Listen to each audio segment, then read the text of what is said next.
whatever reality is, it's not what you see. What you see is just an adaptive fiction. The first time I thought it might be possible that we're not seeing the truth was in 1986.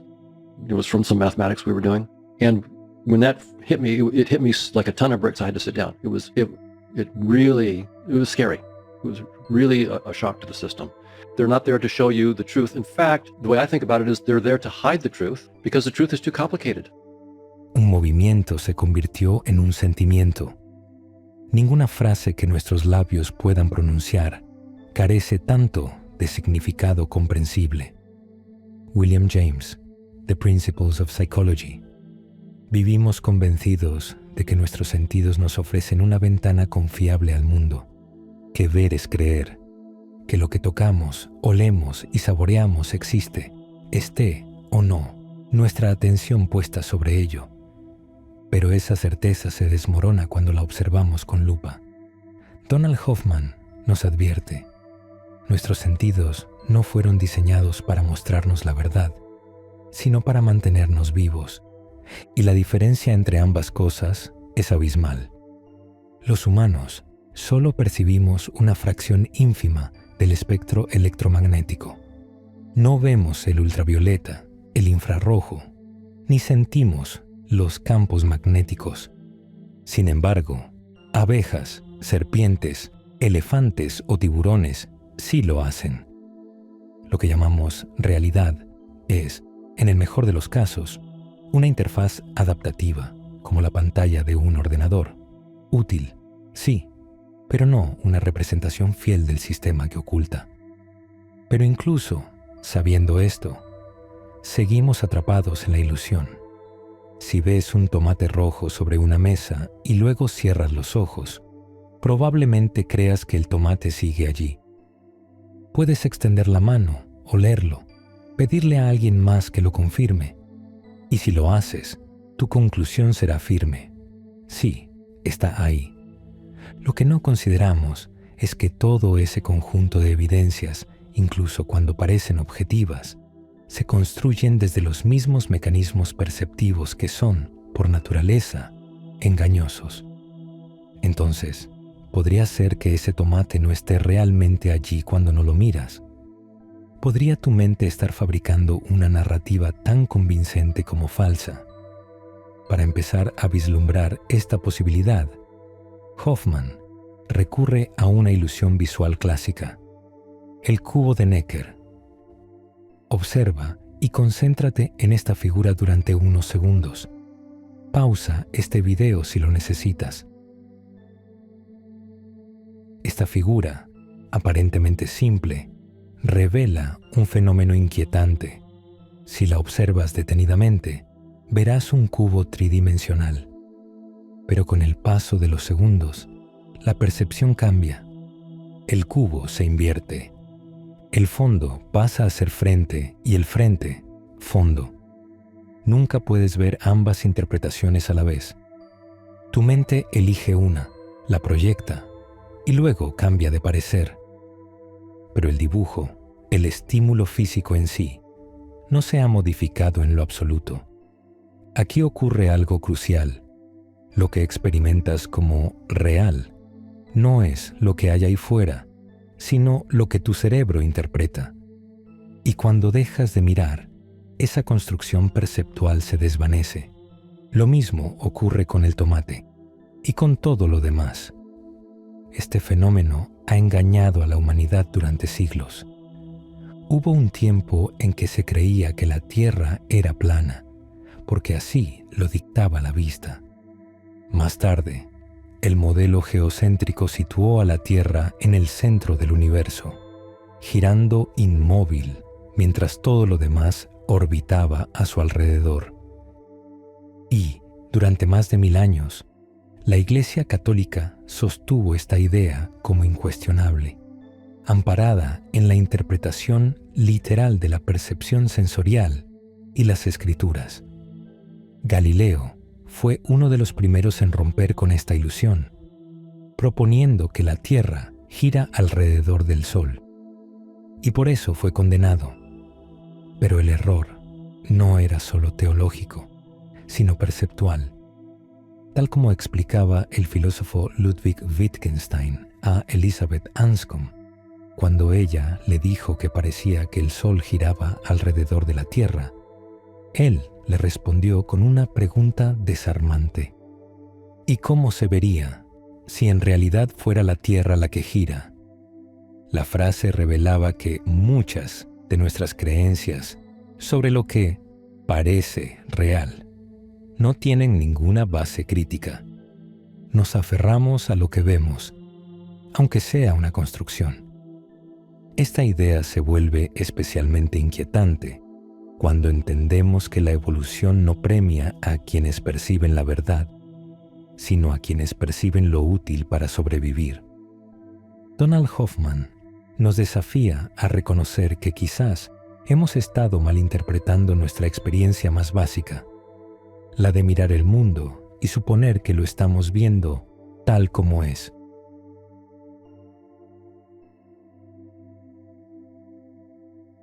Debe admitirse, sin embargo, que la percepción y lo que de ella depende son inexplicables mediante causas mecánicas, es decir, mediante figuras y movimientos. Ahora, al entrar en ella encontraríamos únicamente piezas actuando unas sobre otras, pero nunca hallaríamos nada que explique la percepción. Gottfried Leibniz. Cuando el filósofo y matemático Gottfried Leibniz imaginó entrar dentro de una máquina capaz de pensar y percibir, visualizó engranajes, palancas y partes móviles. Pero por más que inspeccionara sus mecanismos, no encontraría nada que explicara lo que llamamos percepción. Ni el dolor, ni el color, ni el miedo. Solo estructuras físicas, interactuando. Su conclusión fue radical. La percepción no puede explicarse por causas mecánicas. Siglos después, la neurociencia sigue enfrentando esa misma paradoja. Donald Hoffman, desde la ciencia cognitiva y la teoría evolutiva, plantea que el error está en asumir que nuestros sentidos nos muestran la verdad. Según sus investigaciones, lo que experimentamos como realidad no es más que una interfaz creada por la evolución para maximizar nuestra supervivencia. Imagina la pantalla de tu ordenador. Ves iconos, carpetas, documentos, papelera.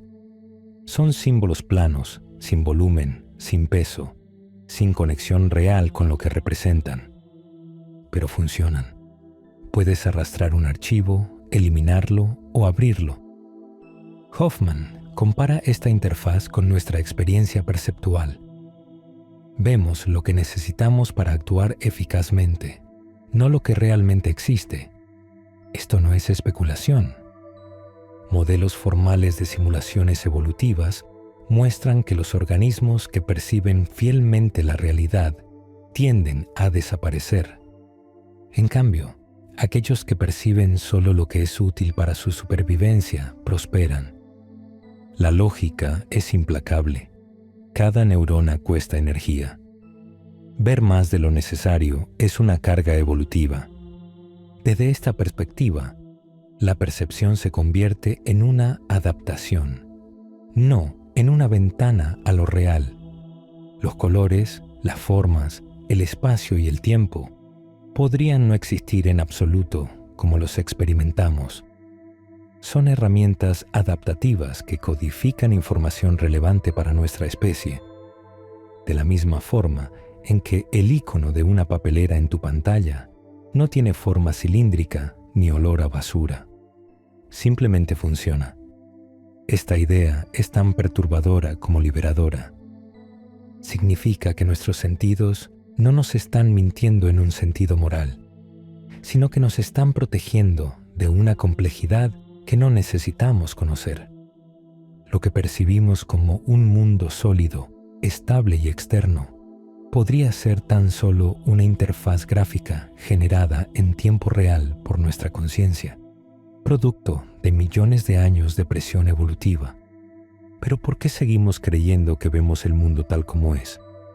Porque nuestras intuiciones, como nuestras percepciones, también han sido moldeadas para lo útil, no lo cierto. El cerebro necesita tomar decisiones rápidas, no filosofar sobre la ontología del objeto observado. Un ejemplo clásico en psicología experimental lo demuestra. Se le pide a una persona que resuelva cómo fijar una vela a una pared usando una caja de chinchetas y cerillas. La mayoría fracasa porque no considera que la caja puede dejar de ser un contenedor y convertirse en una plataforma. Este bloqueo ocurre por una creencia implícita, que cada objeto tiene una función fija. Lo mismo ocurre con la percepción. Asumimos que lo que vemos debe ser lo que es. Incluso Galileo, al analizar los sabores y colores, ya intuía que esas cualidades no pertenecen a los objetos, sino a la conciencia. Si no hay nadie para percibir, no hay color, ni sabor, ni dolor, y tal vez tampoco haya mundo. Hoffman no dice que no exista una realidad, sino que no se parece en nada a lo que creemos.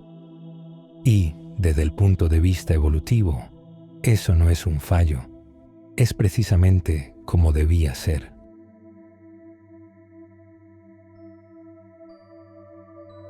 De hecho, la evidencia favorece la visión de que el hemisferio menor es realmente muy consciente. Roger Sperry.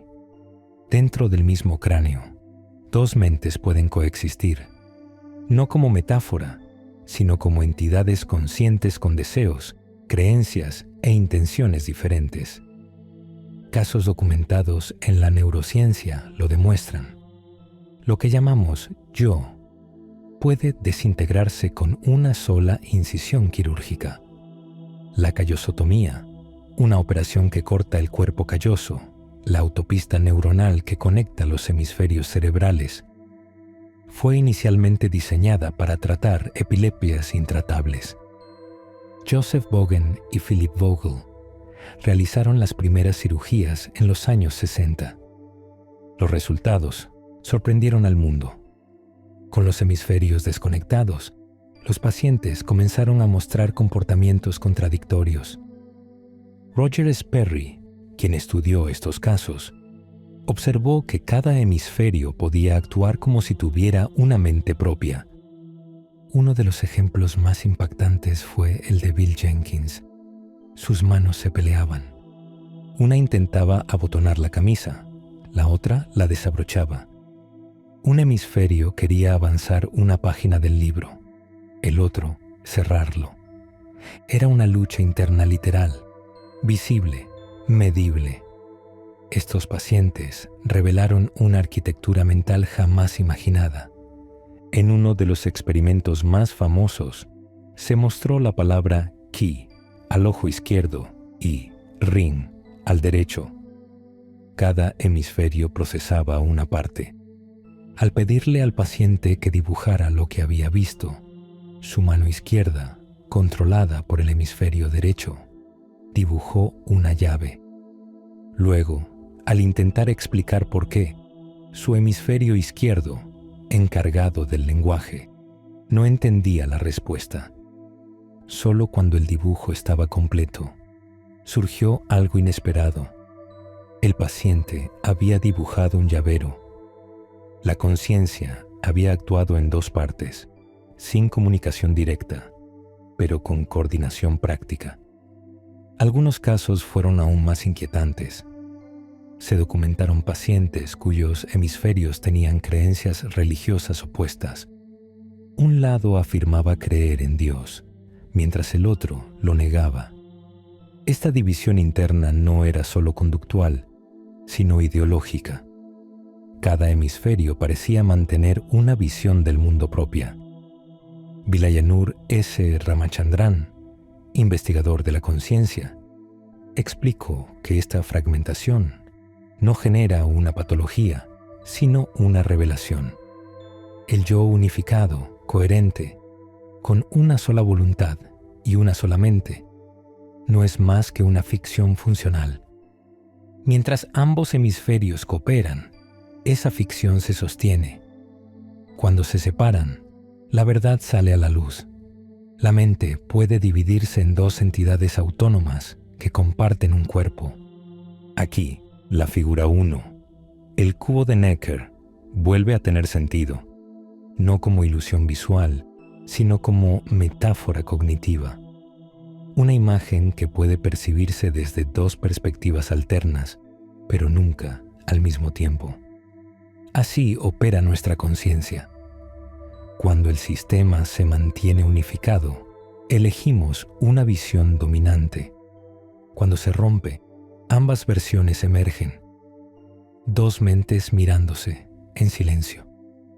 Este fenómeno no implica locura, sino una falla en la narrativa evolutiva de unidad personal. Si nuestras percepciones no muestran la realidad objetiva, como ya vimos, tampoco debemos suponer que el sujeto que las experimenta sea una unidad sólida. Todo parece indicar que el yo es el resultado de un diálogo continuo entre redes cerebrales altamente especializadas. Y si ese diálogo se interrumpe, la coherencia se fragmenta. Lo más perturbador no es que pueda ocurrir, sino que nuestra estabilidad mental dependa de una delgada conexión biológica. En lugar de una sola mente, tal vez habitamos una negociación, un acuerdo momentáneo entre voces internas que, aunque no lo sepamos, pueden discrepar ferozmente.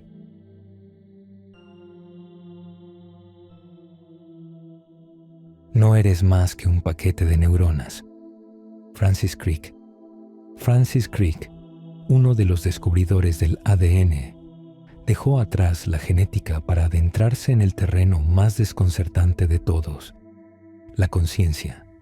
Su hipótesis asombrosa afirmaba que todo lo que sentimos o pensamos, la alegría, la tristeza, el amor o la fe, es producto directo de la actividad cerebral. No hay alma ni misterio, solo neuronas comunicándose entre sí. Sin embargo, tras décadas de investigación, la ciencia aún no ha logrado explicar qué es exactamente la conciencia. Conocemos regiones cerebrales implicadas en la percepción, el lenguaje o la emoción. Podemos registrar impulsos eléctricos que acompañan cada pensamiento, pero nada de eso revela por qué existe la experiencia interna, por qué el dolor se siente o cómo la materia genera subjetividad. Crick creía que, así como el ADN había resuelto el misterio de la herencia, la neurociencia encontraría una fórmula similar para la mente. No obstante, el cerebro no se comporta como una cadena de instrucciones químicas. Los intentos por explicar la conciencia con los mismos métodos que descifraron la genética se topan con un muro invisible.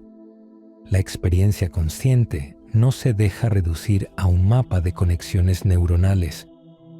Los modelos actuales, como el de la emergencia o el monitoreo cerebral, describen procesos, pero no los explican. Dicen que la conciencia surge de la complejidad, sin detallar el mecanismo. Es como afirmar que una melodía aparece porque hay suficientes notas. Cierto, pero insuficiente. Sigmund Freud intuyó algo parecido hace más de un siglo. Su idea del inconsciente fue una tentativa de explorar lo que escapa a la mente racional. Aunque sin respaldo empírico, su propuesta reveló que una parte esencial de la vida mental permanece fuera del alcance de la introspección. La neurociencia moderna, con toda su tecnología, se enfrenta al mismo límite. Puede observar el cerebro en acción, pero no acceder a la experiencia desde dentro. Noam Chomsky también ha advertido que el reduccionismo extremo no basta para explicar la mente. Sostiene que, aunque el cerebro sea una máquina biológica, sus productos, el lenguaje, la imaginación, la conciencia, podrían trascender lo puramente físico. La mente, al observarse a sí misma, parece alcanzar el límite de su propio entendimiento. Algunos investigadores han sugerido que este límite podría ser permanente. Tal vez la conciencia es un fenómeno que el cerebro puede generar, pero no comprender del todo. Como un ojo que ve todo menos a sí mismo, nuestra mente podría ser incapaz de abarcar su propia naturaleza. El fracaso actual de la neurociencia no implica derrota, sino humildad. Muestra que incluso en la era de la tecnología cerebral, seguimos frente a un misterio tan elemental como antiguo. La conciencia continúa siendo un fuego encendido dentro de nosotros, imposible de diseccionar, pero innegablemente real.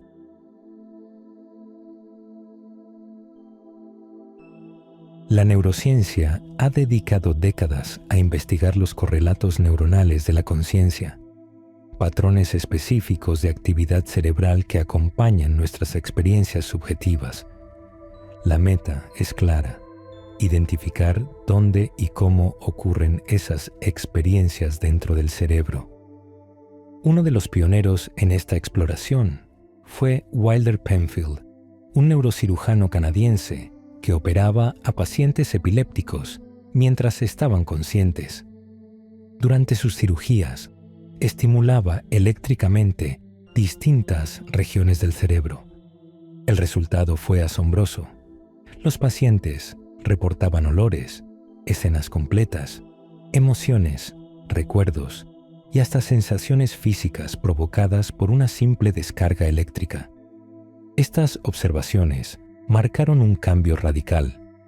La conciencia parecía tener direcciones precisas dentro del cerebro, como si cada aspecto de nuestra experiencia pudiera activarse desde un punto específico del córtex.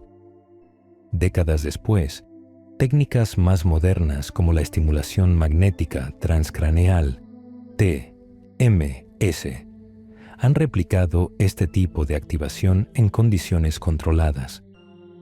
Al aplicar pulsos magnéticos en el área visual V4, encargada del procesamiento del color, los investigadores logran encender o apagar la percepción cromática.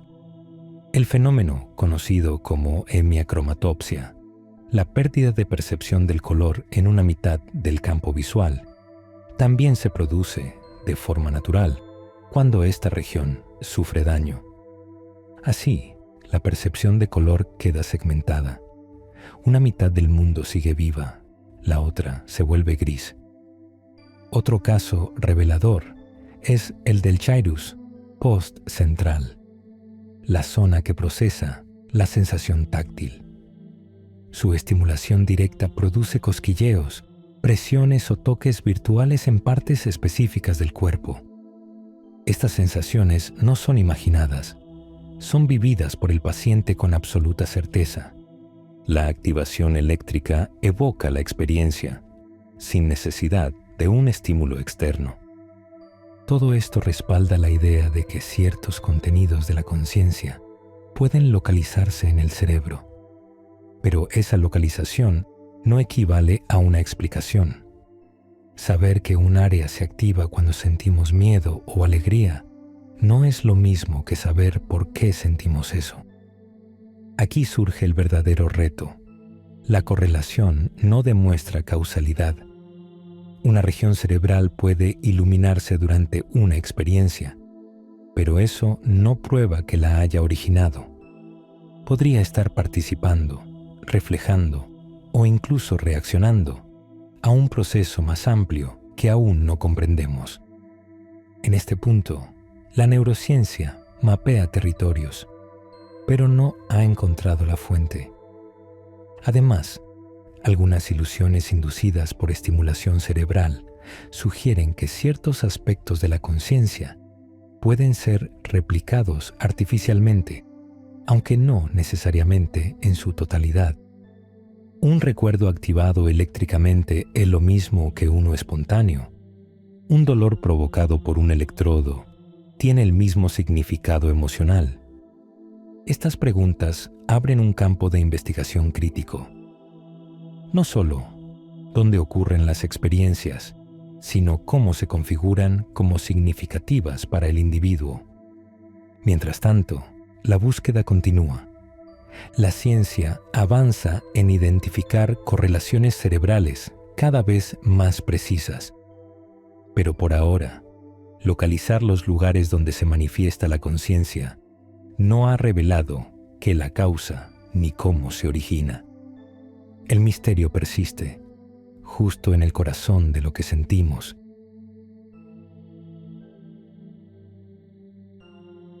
Durante siglos, el alma fue considerada intangible, inaccesible a toda manipulación. Hoy, sin embargo, la neurociencia plantea algo radicalmente distinto. Las emociones, los traumas y los recuerdos pueden editarse. La psicóloga Merel Kind ha desarrollado una terapia que apunta directamente a los correlatos neuronales de la conciencia emocional. El procedimiento es preciso. Primero se evoca un recuerdo traumático en un entorno controlado. Justo cuando el recuerdo se vuelve consciente y vulnerable, se administra propranolol, un fármaco que bloquea la reconsolidación emocional. El resultado: el paciente recuerda lo que ocurrió, pero la carga de terror, angustia o ansiedad ha desaparecido. Este enfoque no borra la memoria como tal, borra la emoción asociada. Para quienes sufren de fobias, estrés postraumático o recuerdos incapacitantes, este tipo de intervención representa una nueva esperanza. Kind ha documentado múltiples casos en los que una única sesión transforma años de sufrimiento en calma emocional. Más allá de las pastillas, la ciencia explora herramientas aún más finas. La optogenética combina neurociencia y bioingeniería para modificar neuronas con luz. A través de ingeniería genética, ciertas células cerebrales se hacen sensibles a estímulos ópticos. Esto permite a los investigadores activar o desactivar recuerdos, emociones y sensaciones con un destello de luz, como si se presionara un interruptor interno. La investigadora Christine Denny ha trabajado con ratones modificados genéticamente para responder a esta tecnología. En uno de sus estudios más notables, ratones entrenados para asociar un entorno con experiencias placenteras, fueron colocados en ese mismo entorno tiempo después.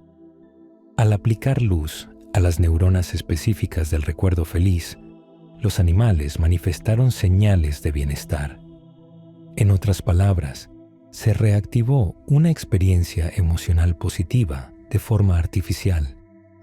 Estos descubrimientos abren la puerta a una medicina emocional de precisión. No solo se trataría de apagar el miedo, sino de reinstalar alegría, paz o motivación en pacientes que han perdido el acceso a esos estados. Sin embargo, no todos los caminos están claros. La edición emocional plantea dilemas. ¿Qué ocurre con la autenticidad de una experiencia si su contenido emocional ha sido modificado? Estamos curando o reescribiendo la identidad. A diferencia del electroshock o los psicofármacos generalistas, estas terapias actúan a nivel de circuitos específicos de la conciencia emocional.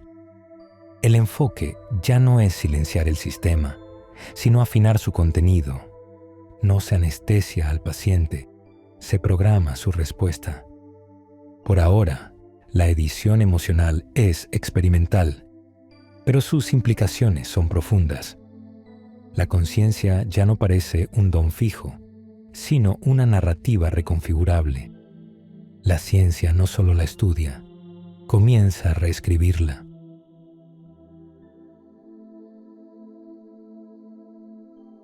Durante siglos, la ciencia ha intentado descifrar cómo el cerebro genera la conciencia. Hemos mapeado regiones, registrado impulsos eléctricos, identificado correlaciones neuronales. Pero tras décadas de esfuerzo, una verdad incómoda permanece. No existe ninguna teoría científica que explique cómo lo físico se convierte en experiencia. El fisiólogo Thomas Huxley, ya en el siglo XIX, lo expresó con brutal honestidad. El vínculo entre los estados mentales y los estados del sistema nervioso es, y probablemente siempre será, inexplicable. Para John Tyndall, la situación era aún más clara. Ningún avance en la física o en la biología había logrado reducir el sabor de una fresa, el dolor de una pérdida o el amor por un hijo a procesos materiales. Este enigma ha sido bautizado como el problema difícil de la conciencia. A diferencia de otros desafíos científicos, no se trata de acumular más datos. Es un abismo conceptual. Entre la materia y la experiencia hay una ruptura. Se puede medir la actividad cerebral que acompaña al miedo, pero no se puede deducir por qué eso se siente como miedo. La experiencia subjetiva, el qué se siente, sigue siendo un misterio absoluto. Algunos científicos proponen que quizás la conciencia no es un producto del cerebro, sino una entidad fundamental del universo, tan básica como el espacio o el tiempo. En esta visión, el cerebro no crea la conciencia, sino que la canaliza, la organiza o la traduce. La conciencia sería el terreno original y no una consecuencia. Desde esta perspectiva, el problema difícil desaparece, no porque se resuelva, sino porque se replantea. La conciencia ya no necesita surgir de la materia. La materia, más bien, sería una representación dentro de una conciencia más amplia. Tal giro desafía el marco tradicional de la ciencia, pero quizás también lo libera. Si el espacio-tiempo y las partículas no pueden contener la experiencia, tal vez el error está en el marco, no en el fenómeno. El misterio sigue intacto, pero ahora el terreno está preparado para una ciencia que no solo mida, sino comprenda la profundidad insondable del ser consciente.